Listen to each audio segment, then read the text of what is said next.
नमस्कार मित्रों, मैं प्रहलाद ठाकरे। आज हम कक्षा 10 क्षितिज भाग 2 से राम लक्ष्मण परशुराम संवाद का अध्ययन करेंगे। प्रस्तुत जो पद हैं यह महाकवि गोस्वामी तुलसीदास जी द्वारा रचित हैं। यह महाकाव्य रामचरितमानस के बालकांड से लिया गया है।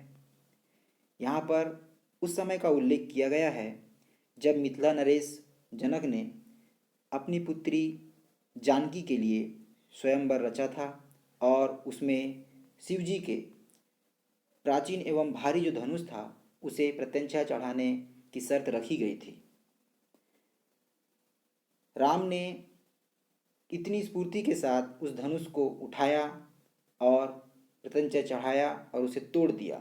उसके टूट जाने के पश्चात जो चारों दिशाओं में आवाज़ गूंजती है, उसी आवाज़ को सुनकर जब भृगुकुल परशुराम जी वहाँ उस सभा में पहुँचते हैं और वह पूछते हैं महाराज से कि धनुष किसने तोड़ा है, तब बहुत ही सरल एवं सहज स्वभाव से श्री रामचंद्र जी कहते हैं, क्या कहते हैं, प्रत्येक पंक्ति के अर्थ को समझकर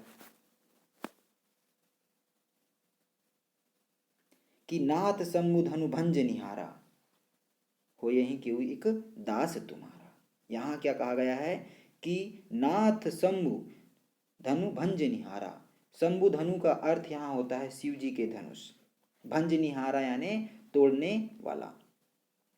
यहाँ जो कहा गया है श्री रामचंद्र जी के द्वारा कि हे नाथ, शिव जी के धनुष को तोड़ने वाला आपका कोई एक दास ही होगा। आयेसु कहा कई किन मोही, सुनी रिसाय बोले मुनि कोई। अब यहाँ श्री राम जी कह रहे हैं कि आप आज्ञा दीजिए कि आप किस प्रयोजन से यहाँ आए हैं। सुनी रिसाय बोले मुनि को ही, यह सुनकर क्रोधित जो मुनि है यह सुनकर और अधिक क्रोधित हो जाते हैं और क्या कहते हैं कि सेवकु सो जो करे सेवकाई, अरि करनी करी करी लड़ाई। परशुराम जी कहते हैं कि सेवक वही होता है जो सेवक के कार्य करता है और अरि करनी करी करी लड़ाई, और जो शत्रुओं के जैसे कार्य करता है उसके साथ में तो लड़ाई ही करनी चाहिए। सुनऊ राम जहि शिव धनु तोरा, सहस बाहु सम सो रिपु मोरा। अब यहाँ जो कहा गया है कि परशुराम जी कह रहे हैं कि हे राम सुनो, जिसने भी इस शिव के धनुष को तोड़ा है, सहस बाहु सम सो रिपु मोरा, वह सहज बाहु के समान मेरा क्या है, शत्रु है। रिपु यानी शत्रु है। सो बिलगाऊ बिहाई समाचा, नाता मारे जाहि सब राजा। अब यहाँ परशुराम जी कह रहे हैं कि जिसने भी शिव के धनुष को तोड़ा है वह इस समाज से या इस समाज को छोड़कर अलग हो जाए, नहीं तो नाता मारे जाए सभी राजा, नहीं तो सारे राजागण मारे जाएंगे। यहाँ क्रोधित होकर परशुराम जी श्री राम जी से कह रहे हैं। सुनी मुनि वचन लखन मुस्काने, बोले पर सुधरहि अवमाने। अब मुनि के वचन सुनकर लखन जो लक्ष्मण जी हैं वह मुस्कुराते हैं, बोले परशु धरहि अवमाने, और वह परशुराम जी को लक्ष्मण जी कुछ अपमान करते हुए या अपमान के उद्देश्य से कुछ कहते हैं। क्या कहते हैं, बहु धनु ही तोरी लड़काई, कबहु न असी रिसकीनी गोसाई। परशुराम जी को लक्ष्मण जी कह रहे हैं कि ऐसे बहुत से धनुष, धनुही का अर्थ है छोटे धनुष, हमने लड़कपन में तोड़े थे। बहुत सारे धनुष हमने ऐसे लड़कपन में तोड़ दिए हैं। कबहु न असी रिसकीनी गोसाई, और आपने कभी तो ऐसा क्रोध नहीं किया। यहाँ परशुराम जी को लक्ष्मण जी कह रहे हैं। आगे क्या कहते हैं कि यही धनु पर ममता के ही हेतु, सुनी रिसाई कह भृगुकुल केतु। अब लक्ष्मण जी कह रहे हैं कि इस धनुष के ऊपर फिर इतनी ममता क्यों है, किस कारण से इस धनुष के ऊपर आपको इतनी ममता है। सुनी रिसाई कह भृगुकुल केतु, यह सुनकर भृगुकुल केतु अपना ध्वजा स्वरूप जो परशुराम जी हैं वह और ज़्यादा क्रोधित हो जाते हैं, और क्रोधित होकर क्या कहते हैं आगे देखते हैं। रे नृप बालक काल बस, बोलत तो ही ना समार। धनु ही सम त्रिपुरारी धनु विदित सकल संसार। अब परशुराम जी कहते हैं कि तू काल के वश में है, इसलिए तू संभल कर होश में नहीं बोल रहा है। धनु ही सम त्रिपुरारी धनु विदित सकल संसार। यहाँ परशुराम जी कहते हैं कि समस्त इस संसार में विख्यात शिव जी का धनुष तुम्हें क्या ये धनु ही के समान लग रहा है?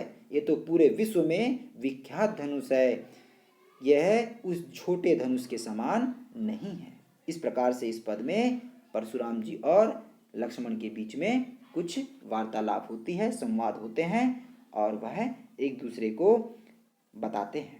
आगे के पद में हम देखते हैं, अगला जो पद है वह है लखन कहा हसी हमरे जाना सुनहु देव सब धनुष समाना। लखन जी अब क्या होते हैं, हंसकर कहें, मुस्कुराकर वह कुछ कहते हैं कि हे नाथ, हे देव, हमारे पहचान में और हमारी समझ में सभी धनुष तो हमारे लिए एक समान है, एक जैसे हैं। का छत्ती लाभ जून धनु तोरे देखा राम नयन के भोरे। यहाँ लक्ष्मण जी कहते हैं इस पुराने धनुष के टूट जाने से, जून यानी पुराना, इस पुराने धनुष के टूट जाने से क्या लाभ और क्या हानि है। देखा राम नयन के भोरे, इसे तो श्री रामचंद्र जी ने अपने नयन के भ्रम से ही देखा था। छुवत टूट रघुपतहु न दोसु मुनि बिनु काज करऊं कत रोसु। यहाँ परशुराम जी से कह रहे हैं लक्ष्मण जी कि यह तो श्री रामचंद्र जी के छूते ही यह टूट गया, इसमें तो श्री रामचंद्र जी का कोई दोष नहीं है। मुनि बिनु काज करऊं कत रोसु। अब यहाँ जो कहा गया है कि हे मुनि, आप बिना कारण के इतना क्यों गुस्सा हो रहे हैं, क्यों क्रोधित हो रहे हैं। ये तो श्री रामचंद्र जी ने सिर्फ इसे छुआ था और यह छूते ही टूट गया है। अगले पंक्ति में देखते हैं क्या कहा गया है कि बोले चितई परसु की ओरा रे सट सुनहु सुभाव ना मोरा।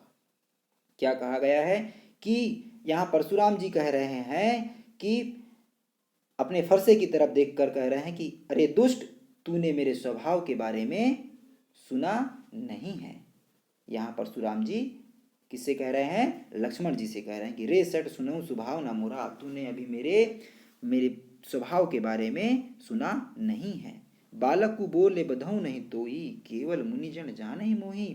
यहाँ परशुराम जी कह रहे हैं कि अभी तक तुझे मैंने बालक समझकर नहीं मारा था, तेरा वध मैंने नहीं किया, और अभी तक तुम मुझे क्या समझ रहे हो, केवल एक मुनि ही समझ रहे हो, मेरे बारे में तुम्हें कुछ और पता नहीं है। तो परशुराम जी अब आगे क्या कहते हैं कि बाल ब्रह्मचारी अति को ही विश्व विदित क्षत्रिय कुलद्रोही। मैं क्या हूं, मैं बाल ब्रह्मचारी हूं और अत्यधिक क्रोधित हूं। पूरा विश्व में मैं क्षत्रिय कुल का शत्रु हूं। मैं पूरे विश्व में विख्यात हूं कि मैं राजाओं का, क्षत्रिय कुल का शत्रु हूं। मैं जन्म से ही, और मैं बाल ब्रह्मचारी भी हूं। यह यहाँ पर परशुराम जी लक्ष्मण जी से बता रहे हैं, कह रहे हैं। आगे है कि भुजबल भूमि भूप बिनु कीनी विपुल पार मही देव दीनी। और परशुराम जी क्या कहते हैं कि मैंने अनेक बार इस धरा को राजाओं से हीन कर दिया है और बहुत बार मैंने ब्राह्मणों को दान में दे दिया है। आगे कहते हैं कि सहस भाव बुझ छेद निहारा परसु बिलो की महिप कुमारा। अब परशुराम जी कहते हैं कि सहस बाहु की जो भुजाएं हैं, उन भुजाओं को मैंने छिन्न भिन्न कर डाला है और अपने इस फरसे से उन्हें काट दिया है, छिन्न भिन्न कर दिया है। और वह कहते हैं कि हे राजा के पुत्र, क्या कहते हैं कि मातु पीतु जन सोच बस करसी महिष किशोर गर्भन के अर्भक दलन परसु मोर अति घोर। अब परशुराम जी कहते हैं कि हे राजा के पुत्र, जन्म देने वाले अपने माता पिता को सोच के वश में ना कर। मेरा फरसा इतना कठोर है, इतना भयानक है कि गर्भ में पल रहा बच्चा भी, उसका भी नाश हो जाता है।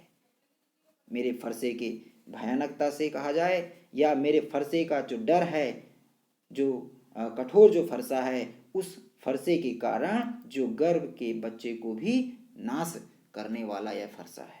इस प्रकार से परशुराम जी लक्ष्मण जी को कुछ यहाँ संवाद करते हुए कह रहे हैं। इसके आगे के पदों को देखते हैं। बिहसी लखन बोले मृदुबानी, अहो मुनीसु महापटमानी। क्या कहा गया है कि लक्ष्मण जी हंसकर कोमल वाणी में कहते हैं, अहो मुनीसु, आप तो अपने आप को महान योद्धा मानते हैं? क्या कहा गया है कि अहो मुनीसु महावटमानी, कि आप तो अपने आप को महान योद्धा मानते हैं। पुनि पुनि मोहि दिखाव कुठारू, चहत उड़ावन फूकी पहारू। बार बार मुझे आप कुल्हाड़ा दिखाकर डरा रहे हैं। कुठारू का अर्थ होता है कुल्हाड़ा। कि आप क्या कर रहे हैं, पुनि पुनि बार बार आप मुझे कुल्हाड़ा दिखाकर डरा रहे हैं।